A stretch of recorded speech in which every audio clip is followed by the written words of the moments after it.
Código de Ética Profissional do Servidor Público do Instituto Brasileiro de Geografia e Estatística, IBGE. Capítulo 1. Seção 1. Das regras deontológicas. A dignidade, o decoro, o zelo, a eficácia, a eficiência e a consciência dos princípios morais são primados maiores que devem nortear o servidor público do IBGE, seja no exercício do cargo ou função, ou fora dele, já que refletirá o exercício da vocação do próprio poder estatal. Seus atos, comportamentos e atitudes serão direcionados para a preservação da honra e da tradição do serviço público, como um todo, e em especial, das pesquisas estatísticas e geocientíficas oficiais, cujas fontes de dados escolhidas devem contemplar a qualidade, a oportunidade, os custos e o ônus para os cidadãos. O servidor público não poderá jamais desprezar o elemento ético de sua conduta. Assim, não terá que decidir somente entre o legal e o ilegal, o justo e o injusto, o conveniente e o inconveniente, o oportuno e o inoportuno, mas principalmente entre o honesto e o desonesto, consoante as regras contidas no artigo 37, caput, e parágrafo 4º, da Constituição Federal. Por se integrar à condição de servidor do IBGE, o elemento ético da conduta abrange, além dos primados maiores, a adoção dos melhores princípios, métodos e práticas, de acordo com considerações estritamente profissionais, incluídos os princípios técnicos, científicos e a ética profissional.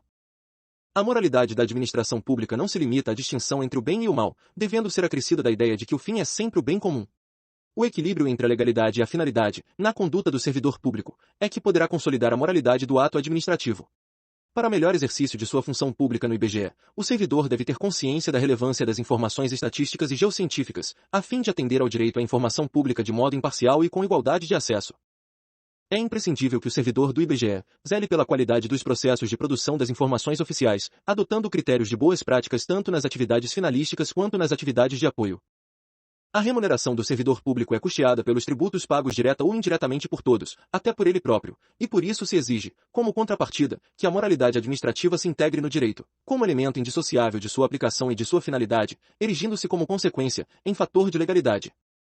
O trabalho desenvolvido pelo servidor público perante a comunidade deve ser entendido como acréscimo ao seu próprio bem-estar, já que como cidadão integrante da sociedade, o êxito desse trabalho pode ser considerado como seu maior patrimônio. A função pública deve ser tida como exercício profissional e, portanto, se integra na vida particular de cada servidor público.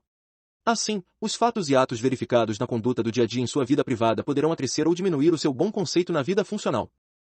Salvo os casos de segurança nacional, investigações policiais ou interesse superior do Estado e da administração pública, a serem preservados em processo previamente declarado sigiloso, nos termos da lei, a publicidade de qualquer ato administrativo constitui requisito de eficácia e moralidade, ensejando sua omissão comprometimento ético contra o bem comum, imputável a quem a negar.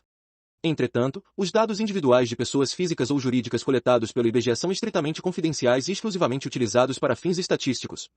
Ademais, leis, regulamentos e medidas que regem a operação dos sistemas estatístico e cartográfico no Instituto devem ser de conhecimento público. Toda pessoa tem direito à verdade. O servidor não pode omiti-la ou falseá-la, ainda que contrária aos interesses da própria pessoa interessada ou da administração pública. Nenhum Estado pode crescer ou estabilizar-se, sobre o poder corruptivo do hábito do erro, da opressão ou da mentira, que sempre aniquilam até mesmo a dignidade humana quanto mais a de uma nação. A cortesia, a boa vontade, o cuidado e o tempo dedicados ao serviço público caracterizam o esforço pela disciplina. Tratar mal uma pessoa que paga seus tributos direta ou indiretamente significa causar-lhe dano moral. Da mesma forma, causar dano a qualquer bem pertencente ao patrimônio público, deteriorando-o, por descuido ou má vontade, não constitui apenas uma ofensa ao equipamento e às instalações ou ao Estado, mas a todos os homens de boa vontade que dedicaram sua inteligência, seu tempo, suas esperanças e seus esforços para construí-los. Deixar o servidor público qualquer pessoa à espera de solução que compete ao setor, em que exerça suas funções, permitindo a formação de longas filas, ou qualquer outra espécie de atraso na prestação do serviço, não caracteriza apenas atitude contra a ética ou ato de desumanidade, mas principalmente grave dano moral aos usuários dos serviços públicos. O servidor deve prestar toda a sua atenção às ordens legais de seus superiores, velando atentamente por seu cumprimento e assim, evitando a conduta negligente. Os repetidos erros, o descaso e o acúmulo de desvios tornam-se às vezes difíceis de corrigir e caracterizam até mesmo imprudência no desempenho da função pública. Toda ausência injustificada do servidor de seu local de trabalho é fator de desmoralização do serviço público, o que quase sempre conduz à desordem nas relações humanas. O servidor que trabalha em harmonia com a estrutura organizacional, respeitando seus colegas e cada concidadão, colabora e de todos pode receber colaboração, pois sua atividade pública é a grande oportunidade para o crescimento e o engrandecimento da nação. O caráter colaborativo e participativo deve estar presente nas atividades estatísticas e cartográficas, privilegiando-se assim, um contato estreito e harmonioso entre ambas as atividades, contato essencial para melhorar a qualidade, comparabilidade e coerência dos dados produzidos. Esse espírito colaborativo e participativo deve estender-se à coordenação dos sistemas estatísticos e cartográficos nacionais de responsabilidade do IBGE. Portanto, compete ao Instituto propor, discutir e estabelecer, em conjunto com as demais instituições nacionais, diretrizes, planos e programas para a produção estatística e cartográfica, processo que deve irradiar-se à esfera internacional, especialmente na cooperação bilateral e multilateral, a fim de melhorar as informações estatísticas e geocientíficas oficiais em todos os países, por meio da utilização de conceitos, classificações e métodos que promovam a coerência e a eficiência entre os diversos sistemas estatísticos e cartográficos. Seção 2. Dos principais deveres do servidor público do IBGE. São deveres fundamentais do servidor do IBGE. Desempenhar, a tempo, as atribuições do cargo, função ou emprego público de que seja titular. Exercer suas atribuições com rapidez, perfeição e rendimento, pondo fim ou procurando prioritariamente resolver situações procrastinatórias, principalmente diante de filas ou de qualquer outra espécie de atraso na prestação dos serviços pelo setor em que exerça suas atribuições, com o fim de evitar dano moral ao usuário. Ser probo, reto, leal e justo, demonstrando toda a integridade do seu caráter, escolhendo sempre, quando estiver diante de duas opções, a melhor e a mais vantajosa para o bem comum. Jamais retardar qualquer prestação de contas, condição essencial da gestão dos bens, direitos e serviços da coletividade a seu cargo. Tratar cuidadosamente os usuários dos serviços aperfeiçoando o processo de comunicação e contato com o público. Ter consciência de que seu trabalho é regido por princípios éticos que se materializam na adequada prestação dos serviços públicos. Ser cortês, ter urbanidade, disponibilidade e atenção, respeitando a capacidade e as limitações individuais de todos os usuários do serviço público, sem qualquer espécie de preconceito ou distinção de raça, sexo, nacionalidade, cor, idade, religião, cunho político e posição social, abstendo-se dessa forma, de causar-lhes dano moral. Ter respeito à hierarquia, porém sem nenhum temor de representar contra qualquer comprometimento indevido da estrutura em que se funda o poder estatal. Resistir a todas as pressões de superiores hierárquicos, de contratantes, interessados e outros que visem obter quaisquer favores, benesses ou vantagens indevidas em decorrência de ações imorais, ilegais ou aéticas e denunciá-las. Zelar, no exercício do direito de greve, pelas exigências específicas da defesa da vida e da segurança coletiva. Ser assíduo e frequente ao serviço, na certeza de que sua ausência provoca danos ao trabalho ordenado, refletindo negativamente em todo o sistema. Comunicar imediatamente a seus superiores todo e qualquer ato ou fato contrário ao interesse público, exigindo as providências cabíveis. Manter limpo e em perfeita ordem o local de trabalho, seguindo os métodos mais adequados à sua organização e distribuição. Participar dos movimentos e estudos que se relacionem com a melhoria do exercício de suas funções, tendo por escopo a realização do bem comum. Apresentar-se ao trabalho com vestimentas adequadas ao exercício da função. Manter-se atualizado com as instruções, as normas de serviço e a legislação pertinentes ao órgão onde exerce suas funções.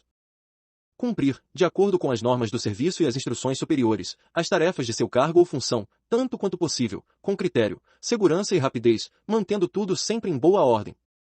Facilitar a fiscalização de todos os atos ou serviços por quem de direito.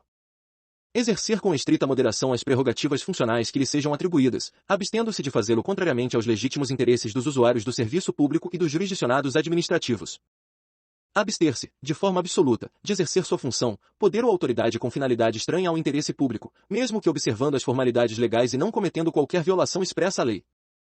Apresentar, nas análises estatísticas e geográficas, informações que estejam de acordo com as normas científicas sobre fontes, métodos e procedimentos, bem como comentar as interpretações erradas e o uso indevido de informações estatísticas e geocientíficas.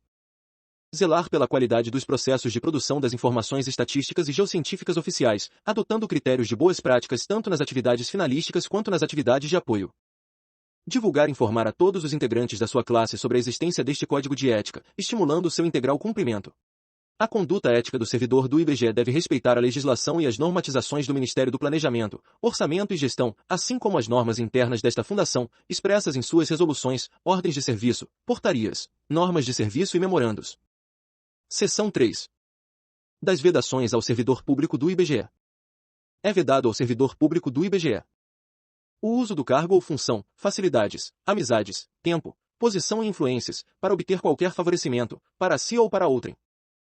Prejudicar deliberadamente a reputação de outros servidores ou de cidadãos que deles dependam. Ser, em função de seu espírito de solidariedade, conivente com erro ou infração a este código de ética ou ao código de ética de sua profissão. Usar de artifícios para procrastinar ou dificultar o exercício regular de direito por qualquer pessoa, causando-lhe dano moral ou material. Deixar de utilizar os avanços técnicos e científicos ao seu alcance ou do seu conhecimento para atendimento do seu mister, dever. Permitir que perseguições, simpatias, antipatias, caprichos, paixões ou interesses de ordem pessoal interfiram no trato com o público, com jurisdicionados administrativos ou com colegas hierarquicamente superiores ou inferiores. Pleitear, solicitar, provocar, sugerir ou receber qualquer tipo de ajuda financeira, gratificação, prêmio, comissão, doação ou vantagem de qualquer espécie, para si, familiares ou qualquer pessoa, para o cumprimento da sua missão ou para influenciar outro servidor para o mesmo fim. Alterar ou deturpar o teor de documentos que devem encaminhar para providências. Iludir ou tentar iludir qualquer pessoa que necessite do atendimento em serviços públicos. Desviar servidor público para atendimento a interesse particular. Retirar da instituição, sem estar legalmente autorizado, qualquer documento, livro ou bem pertencente ao patrimônio público. Fazer uso de informações privilegiadas obtidas no âmbito interno de seu serviço, em benefício próprio, de parentes, de amigos ou de terceiros. Apresentar-se embriagado no serviço ou fora dele habitualmente. Dar o seu concurso a qualquer instituição que atente contra a moral, a honestidade ou a dignidade da pessoa humana. Exercer atividade profissional aética ou ligar o seu nome a empreendimentos de cunho duvidoso. Disponibilizar informações de caráter sigiloso e confidencial sobre pessoas físicas ou jurídicas, bem como antecipar resultados de pesquisas à sua divulgação oficial, exceto quando autorizado. Capítulo 2. A Comissão de Ética do IBGE. A Comissão de Ética do IBGE está encarregada de orientar e aconselhar sobre a ética profissional dos servidores da Casa, no tratamento com as pessoas e com o patrimônio público, competindo-lhe conhecer concretamente de imputação ou de procedimento suscetível de censura. A Comissão de Ética do IBGE incumbe fornecer, quando necessário e a quem de direito, os registros sobre a conduta ética dos servidores da Casa, para o efeito de instruir e fundamentar promoções e para todos os demais procedimentos próprios da carreira de servidor público no âmbito do IBGE. A pena aplicável ao servidor público pela Comissão de Ética do IBGE é a de censura, e sua fundamentação constará do respectivo parecer, assinado por todos os seus integrantes, com ciência do faltoso. Para fins de apuração do comprometimento ético, entende-se por servidor público todo aquele que por força de lei, contrato ou de qualquer ato jurídico, preste serviços de natureza permanente, temporária ou excepcional, ainda que sem retribuição financeira, desde que ligado direta ou indiretamente a qualquer órgão do poder estatal, como as autarquias, as fundações públicas, as entidades paraestatais, as empresas públicas e as sociedades de economia mista, ou em qualquer setor onde prevaleça o interesse do Estado. Código de Ética do IBGE. Bons estudos! Até a aprovação!